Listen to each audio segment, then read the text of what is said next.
RJ Davis is far and away the best player for the Tar Heels this year. But the question today, who is that indispensable X factor that Carolina could not succeed without?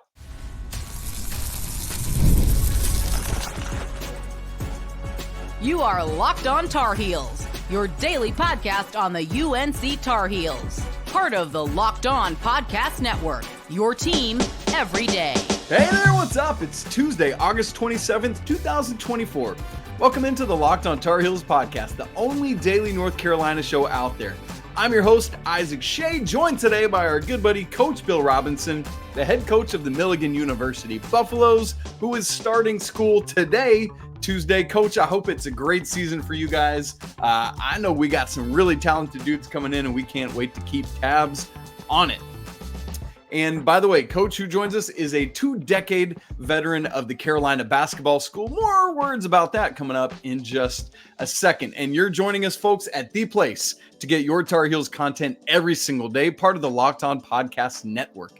We want to thank you for making us your first listen or watch to get your day started. Big shout out to the everydayers joining us and all the members of the Locked On Tar Heels Discord community. So glad you're all here. Today's episode is brought to you by FanDuel. Right now through September 22nd, all FanDuel customers can bet $5 and get a free 3-week trial of NFL Sunday Ticket from YouTube and YouTube TV. Visit FanDuel.com/lockedon to get started. Coach, I cannot believe how close we're getting to the basketball season. This is probably going to make you scared for your own.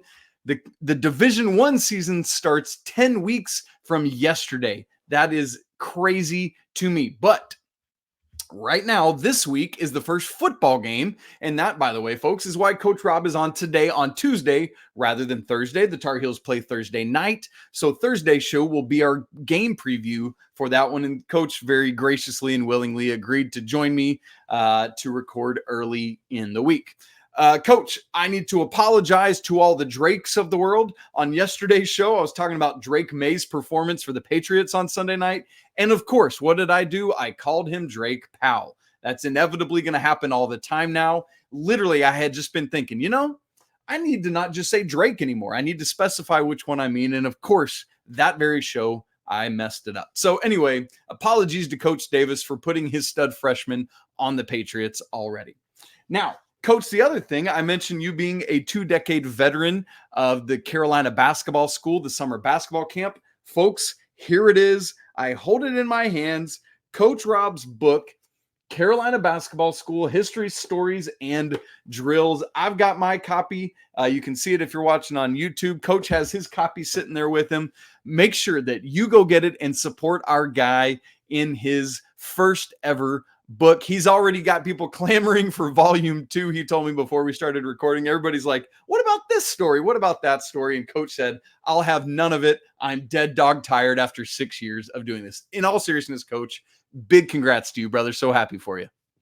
Thank you. It's been exciting. I'm really excited to see how this goes. And it's been fun just connecting with people I haven't talked to in a while. Even people like my 5th grade teacher from elementary school all the way up to my aunt and uncle in Minnesota. So it's been really cool to be able to connect with people I haven't seen in some of them 30 years. So it's been a lot of fun.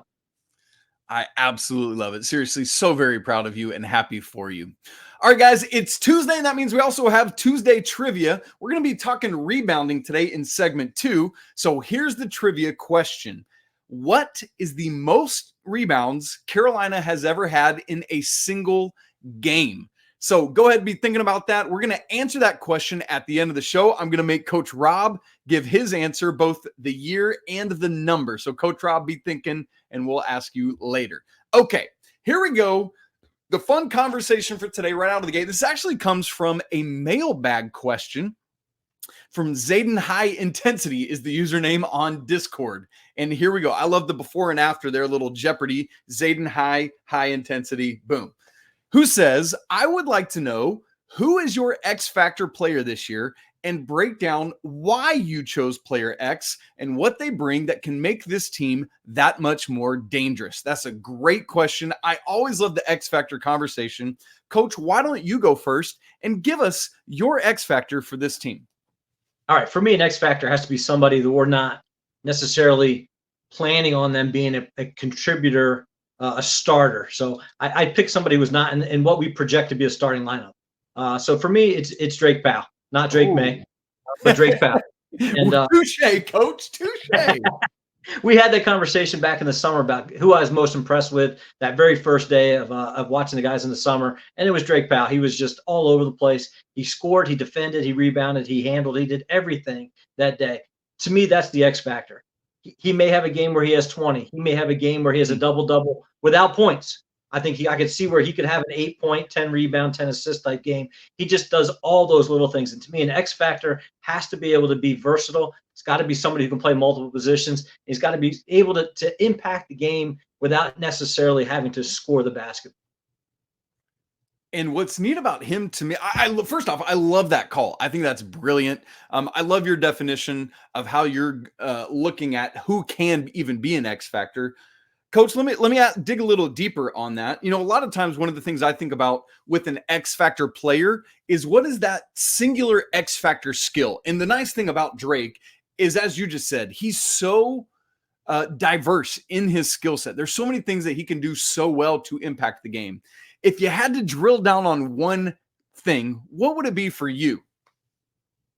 For me, it's his defense and the energy that he brings. And we talk about energy a lot, but I think he's going to be the type of guy who is willing, and selfless is a term I love.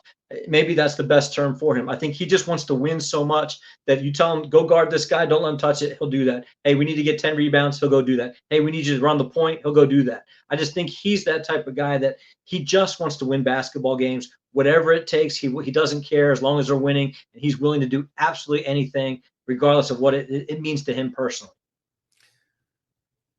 You always get excited about players before. When I say you, I don't mean like Bill Robinson. I mean like just in the general you, right? And Drake Powell, coach, I just feel like I find myself getting more and more excited about him just because of the unknown of what could happen on any given night in any given game because of his varied skill set. And I think that speaks very well to what you've identified here with him as your X factor.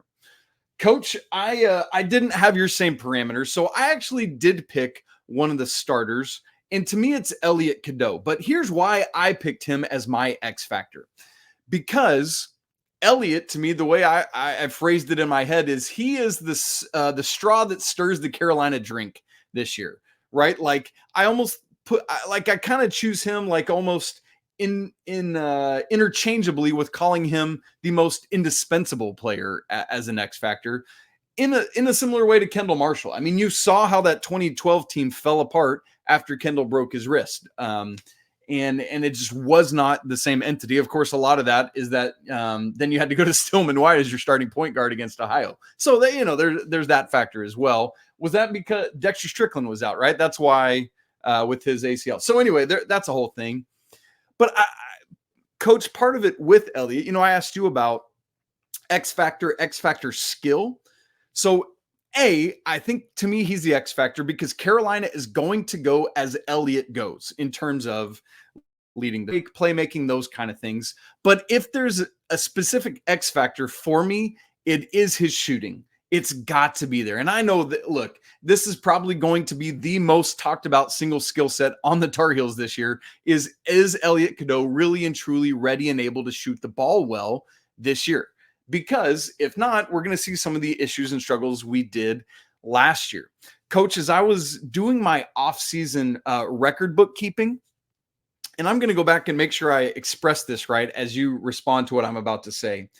Elliot Cadeau, of every qualifying three-point shooter in Carolina history, and by that I mean made 10 or more threes in a season, had the lowest three-point percentage in Carolina history for a single season. And so, and that was like 18-something%. So, heck, you even get that up to 25, you've made a massive leap. Obviously, you'd rather see it at 30 or so. But to me, Elliot Cadeau is the X factor, and his three-point shooting is the X factor skill. Coach, what is your response to all of that?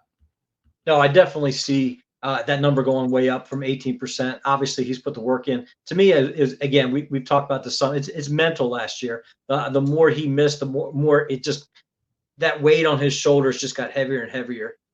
So I do think that he is probably his tempo and getting the game going the way that they want it to be. So important for him to have that confidence. I think I saw some of it this summer. It just looked different this summer. And also the videos that we see in his workouts, he just seems to be shooting the ball so much better. So I do think it's important for him to get a good start. And I think for him to be able to shoot the ball early in the first couple games, see the basketball go in, I think that's going to be really maybe just something to jumpstart him, get the momentum going for him to have a great year. But it's hard for me to disagree with you. I think he's very, very important. Cool. Well, and I love that without even talking about it, I picked a starting X factor and you picked a bench player X factor. And I think that's a good thing because it gives us a little more totality of what we're expecting with this team. Also, while you're talking, I did verify what I just said. And yes, it's true. For all players that have made 10 or more threes in a single season, Elliot had the lowest ever 3-point percentage, 18.9%. Nobody else was ever under 20. Now, I don't want to say that to dog on him or drag him. I say that to say, so look at how well he did even while doing that, and what a great opportunity there is to grow this year. Folks, as always in conversations like this, we'd also like to hear your responses. Who would your X factors be or X factor skills as we think about the 2024-25 Tar Heels? Coach, before we move on, any other thoughts on that conversation we're having? Yeah, I hate to dump on Stillman White. He was such a great guy, and I enjoyed being around him. The conversations we had were really good. He stepped up and played admirable while he could, and he did some really good things. But yeah, Kendall was so important to that team. It would have been in my mind, another national championship if he doesn't get hurt. But the only other thing I wanted to say is Drake could end up being a starting lineup too. You know, we're projecting him coming off the bench, but if he plays well early and he shows some of the skills that we've talked about, I could very well see him in a starting lineup. Maybe not immediately, but maybe by Christmas, I could see him sliding somewhere in there in that 3-4 spot, depending on what they need him to be. That's a very good word, Coach. And we will always remember Stillman White's heroics in the Kentucky game that everyone else knows as the Luke May game. Man, what a guy at so many critical moments in Carolina history. Now, Coach, we want to move from this X Factors conversation to talking about rebounding, as I mentioned just a little bit ago, because Carolina has lost its all-time leading rebounder and a guy in Harrison Ingram, oh, by the way, that stepped up and was a massive rebounder, particularly in conference play last year. So what's Carolina to do with those guys out the door? We're going to try to figure that out coming up in just a second. Right after I tell you about 5-hour energy. Look, here's the deal. Just about every day after lunch, I feel tired, especially right now when it's like 90 million degrees outside. We're all just starting back to school. I need a nap or a coffee or something. It's that afternoon lull that gets you. And if you're like me, well, then good news, we're not alone because you feel it too. In fact, research shows that more than 70% of us hit a wall after lunch. Man, let me suggest to you letting a 5-hour energy shot help you leap over that wall instead of crashing into it like I usually do. And honestly, I've been working on trying to cut out sugar, as much sugar at least, as I get older. And I love that 5-hour energy is a zero sugar thing. Plus, it's got a convenient portable size and is that perfect pick-me-up for getting stuff done. The 5-hour energy website has flavors galore: watermelon, tropical burst, grape, berry, and more. Try them all. On the website, you even have the option to build your own 12 or 24 pack. You just choose the flavors and then it's delivered right to your door. Just go to 5hourenergy.com and get some 5-hour energy product today. You can use my promo code LOCKEDONCFB to receive 20% off your order. Offer is only valid until September 30th on one order and cannot be used with other promotions. And the code is no good on subscription orders. So go to 5hourenergy.com. That's the number 5, not spelled out, today. Rebounding is a tenet of North Carolina basketball. Whether it's Roy Williams or Dean Smith or Bill Guthridge or Hubert Davis, Tar Heel basketball rebounds the basketball, and they're always at or near the top of the nation. Obviously, things have not been as focused, at least on offensive rebounding, as it was under Coach Williams, but still, rebounding in total has stayed high for the Tar Heels. But Coach, we've heard this summer, this offseason, quite a bit about how rebounding will potentially be a struggle for the Tar Heels this year. If we're being honest, that's what happens when you lose guys like Armando Bacot and Harrison Ingram. So, Coach, before we make the assumption that rebounding will be a struggle, I want to ask you this question. Do you agree with that rebounding will be a struggle for the Tar Heels this year? First of all, I've never had a bad team that was a great rebounding team. The great rebounding teams I've had have always been really good teams. So it is that important. We can't just say, oh, it's not that important. We're going to make shots and we don't need to be great. It's a very important part of the game. You got to finish that possession. And it's nothing more disheartening than having a great defense possession and then giving up a rebound, offensive rebound, a kick out, wide open three. And then, those are the ones that just break your back. I do think it's going to be more of a challenge. I think it's going to be more rebound by committee. When you have somebody like Armando, it's easy to box out and let him go get it. We're going to need guys that are more intent on going and getting those rebounds. And it's going to be our guards more. I think RJ is a very underrated rebounder. Right. I know he's not very big, but he does a great, he seeks the ball. He's got a nose for the ball. He's got a quickness to it. And in today's world with long rebounds, it's not about jumping high. It's about being quick. And he does a great job being quick and having great hands. And I see him being very important in that role. Again, we talk about Drake Powell a lot. I see him being that Harrison Ingram guy who can go get rebounds, and he's going to be needed in that role. And I think Jalen Withers and could be, somebody that they're going to have to look for to grab some rebounds. Ben Lubin, to me, he's a natural rebounder. He's not big, but he knows how to use his body. Yeah. Again, he's got great hands. I mean, if anything is near him, he gets it. So those are the guys I see as being really important to seeing how we rebound this year. And let me add in Tyjon Claude too, because obviously we haven't seen him yet. I know he wasn't there when you were with them this summer, but I mean that is the skill set that it's from what we've seen on tape, from what the stats tell, and from all the stories we've read, that is the single probably most important ability or talent that he will bring to the Tar Heels this year is rebounding, and in particular his offensive rebounding percentages are high level, and so we will look from him. There we go. I had to figure out how to say that. Coach, let me ask you this question. How much of rebounding really is, people talk about defense is all about desire and want to and energy. How much of rebounding really is that? Isaac Schade is 5'11", but dude, I got some hips and I got a butt and I can box dudes out and go grab a board. How much of that is really a thing? Yeah, we talk about 10% technique, 90% desire. And there's no real way to actually quantitatively figure that out. But there is a technique. There is certain footwork. There's certain, things you need to do to be able to get yourself in better position. But the reality is you need to go get it. I think it was Moses Malone. He's obviously one of the greatest offensive rebounders ever. And he just looked at every rebound as a miss, as every shot as if it was going to miss. He didn't ever expect anything to go in. He always expected it to miss, even free throws. So many guys, you see free throws, especially in the NBA, there's never an offensive rebound off a missed free throw because they're all expected to go in. But when you expect the rebound to miss, and there is data to talk about where that rebound goes, 67%, whatever, goes long. If you take a shot from the wing, it's going to end up on the other side. And guys just have a nose for it. They know that, and they get themselves in the right position. So that's big.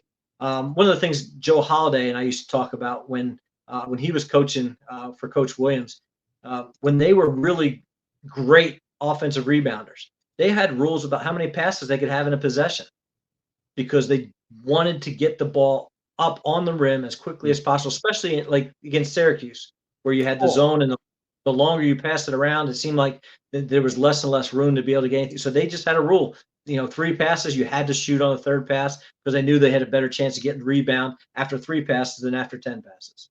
That's so interesting. Coach, let me ask you this. Because there's no, we hope that Jalen Washington takes a massive leap and just eats up rebounds this year, for example.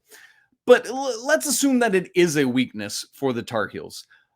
One of the things you talk about doing is showing your strengths, like leaning on your strengths, but also finding ways to mask or hide your weaknesses. Are there ways to do that with rebounding? It's hard to. It's maybe harder to do that than if you have a guy who's a great shooter but a bad defender. You can kind of find ways to hide him. It seems like when you have a weakness in rebounding, it always shows up. And sometimes it shows up at the absolute worst times. And one of the things my college coach always told me, to go from good to great, you had to get that one bucket when you needed that one bucket, or in what we're talking about here, the one stop when we needed that one stop. So that's the thing that worries me the most. We've got to be able to get that rebound in that one possession that we have to get a stop. Whether the team's making a run early in the game and we got to get that stop just to kind of stop the run, or we need that one stop late in the game to win a ball game, you've got to be able to get that rebound. So those are the type of things that it's hard to hide that kind of stuff. And those minutes are going to go to guys who can rebound. And it's going to come down to that, not somebody who can make a three-pointer. And I think that's where Van Leuven comes in. He may not be a guy we throw the ball into the post a bunch, but he's that guy we know is going to get that rebound when we need it. He's got to be on the floor, or Claude, one or the other. I mean, those guys are going to have to. Okay. I'm very curious to see how that all comes together. And man, it's so interesting, Coach. Just this unknown at rebounding for the first time in literally half a decade I think is just so foreign to us that I think that we're all trying to reckon with that this summer. And so I'm very curious to see what happens. Again, 10 weeks from yesterday, Coach. We are less than 10 weeks from the tip of the season. That is crazy to me. Now, at the national level, we got news this weekend that once again, UConn and the Big 12 are in some conversations about the Huskies potentially joining what is technically or typically looked at right now as the nation's best basketball conference. So I'm curious to have a conversation about how that may or may not affect the Tar Heels and how we reckon with this national landscape. Coach and I are going to talk some about that coming up in just a second. But first, I want to take a moment to tell you, Locked On Tar Heels family, about a brand new mobile game that I think you're really going to love. It's called the Ultimate College Football Head Coach. It's an amazing simulation in which you get to step into the shoes of a head coach and lead your football program to glory. Can you imagine actually becoming Mac Brown and just taking the reins and leading the charge? Because from recruiting players to hiring coaching staff to overseeing training camps and dealing with scholarship stuff, you control every crucial detail of your program. You think you can handle all that pressure? And what I really love about the game, you're responsible for calling offensive plays while you're playing. So your strategy is not only going to determine the success of your season, but will shape the future and legacy of your program. Ultimate College Football Head Coach is completely free, has no ads, and is 100% playable offline, so you can enjoy it anytime you're on the go. Great. And of course, you know I've got a special offer for all of you as part of the Locked On Tar Heels family. Use promo code LOCKEDONCFB, all caps, inside the game store to receive a free boost for your program. To download the game, just visit ultimate-cfb.com or look it up in the app stores. Ultimate College Football Head Coach. Begin your coaching legacy today. Just when we think the realignment carousel has finally stopped, maybe for a couple years, of course not, Coach. It is an incessant spinner that always spins. And once again, UConn and the Big 12 are having conversations. And Coach, we got some more information about it on Monday as the Big 12 started to talk to their ADs and presidents and seeing how different schools felt about it. But just even outside of all those logistics, Coach, I just want to ask your opinion. If you're in Hubert Davis's shoes or those of another, ACC head coach, as you hear that, given the landscape of everything going on, how would you interact with that? Would it affect anything you do? Would you be thinking ahead on it? Or would you just say, you know what, I'm just going to leave all that in Bubba Cunningham's hands and the other administrators, and I'm just going to coach my team? I look at it two different ways. If I'm Hubert, it's gonna scare me. I don't think Hubert's bothered by it at all. I don't think he even cares. I think he's just so focused on his guys and his program that it's not even on his radar. Let Bubba handle it all. I'm just gonna worry about my guys. Tell me where and when, what time, I'll be there. We'll play, and it'll be good. What scares me is that Danny's going to go now to the alumni and to AD and say, okay, we're going to the Big 12 now. We need more money. We need more NIL money.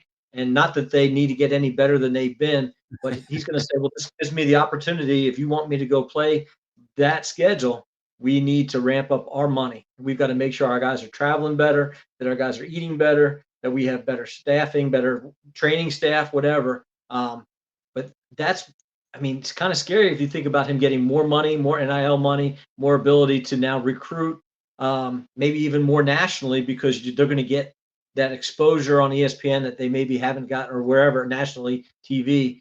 So it is kind of worrisome. It would bother me if I was in Hubert's position. In terms of like, because one of the things I've thought about, like, do we worry like, hey, the ACC in North Carolina keeps getting looked over and passed. Are we going to get left behind here? And I know SEC folks, I know Big Ten folks have said like, hey, Carolina is the apple of our expansion eye. Like, we want the Tar Heels, but it's not happening right now. And there's all the stuff with the grant of rights with the ACC. So is that the kind of fear you're talking about? Yeah, and I think it's coming. I just don't think that Carolina's. I mean, the ACC has meant so much to all of us, but I think there's a time like the Pac-12. It's not going to exist forever. And who's going to be the first to go? Who's going to be the first to jump? And it's going to be. I mean, out of the big 3 or 4 that are there, somebody's going to make that move. And I would hate it to be Carolina. I must say that. I'd like to be able to keep the tradition that we have. And I think it is scary to think about what the future would be, but it's already changing with SMU, Cal, Stanford as conference games. It's not the same as it has been, but we just got to keep moving on. Yeah. It's this weird thing of like, you don't want to be first, but you also want to be proactive, right? Like, you don't want to get caught being reactionary. And so that's just a weird spot for Bubba Cunningham and the rest of the administrators to have to reckon with and deal with. But I mean, so as you look at this, Dennis Dodd from CBS reported on Monday, Dennis Dodd is a great reporter, folks. And he reported that 12 of the 16 schools would have to say yes for this to happen. So that's a super majority is the term. From his polling, 6 Big 12 schools, if they had voted on Monday, would have said yes. 2 would have said no. And that would mean only 3 others would need to say no for this to not happen. So there's no guarantees that UConn's going, but there's still a lot more. And it's very interesting. You talked about ESPN, Coach.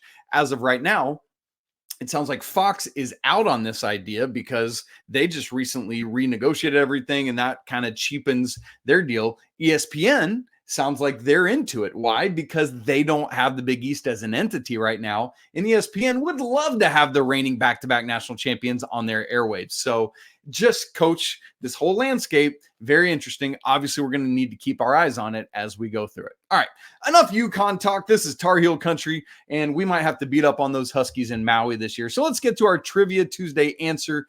Coach, I'm going to pose it again. I want to get your answer, and then I'll give the actual answer. What is the most rebounds Carolina has ever had in a single game? Coach, what do you want to guess first, the number or the year or what? I'm going to go all 3. I'm going to say who and year. And again, we sometimes talk about these ahead of time, and I have some kind of clue, at least some time to think about it. You did not do this with me today, so I gave you no heads up. But I think it's Billy Cunningham. I think it's 67, and I think the rebounds were 31. And that's complete guess. I have no idea. Okay.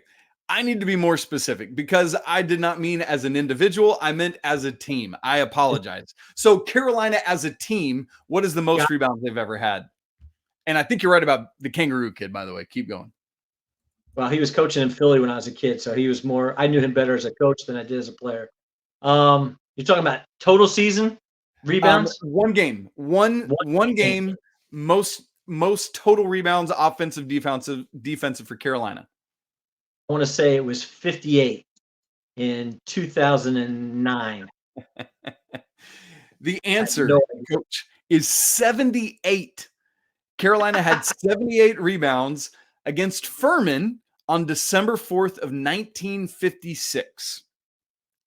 That's a lot of missed shots. I don't have the offensive defensive breakdown, but there you go. In fact, there are 6 total times Carolina has reached the 70 rebound threshold: 74 against Clemson in 1968, 73 at Tulane in 1964, 72 against Nichols in 2011. That's the only recent example.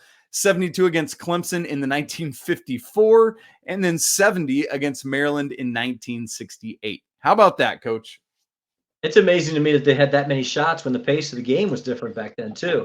So that must be an incredible amount. Probably a lot of offensive rebounds, obviously, if you're thinking about Furman and some of those other teams that we played. But in Maryland game, I mean, that's still, goodness gracious, that's a lot of rebounds. It's a lot of missed shots. A lot of rebounds, a lot of missed shots. 78. I cannot fathom that. All right, folks, I'm curious if any of you got that right as well. Coach, I apologize for the lack of clarity, but I love your Billy Cunningham answer. I'm pretty sure that's right. Okay, folks, that's it for today's episode. If you haven't already subscribed to Locked On Tar Heels, make sure you do that on video and audio. If you haven't bought Coach's book yet, you need to go ahead and make sure you do that. Carolina Basketball School, History, Stories, and Drills. Go get it at Amazon. The link will be in the show notes for that. If you haven't joined the Locked On Tar Heels Discord community, we would love to have you there. The link's in the show notes, and it's absolutely free to join.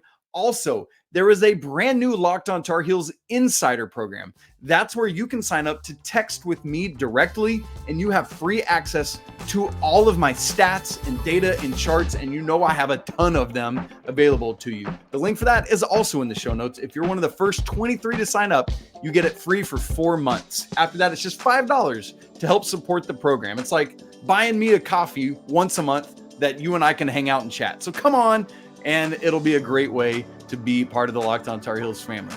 All right, you guys, you know it's always a great day to be a Tar Heel. We'll talk again tomorrow. But until then, peace.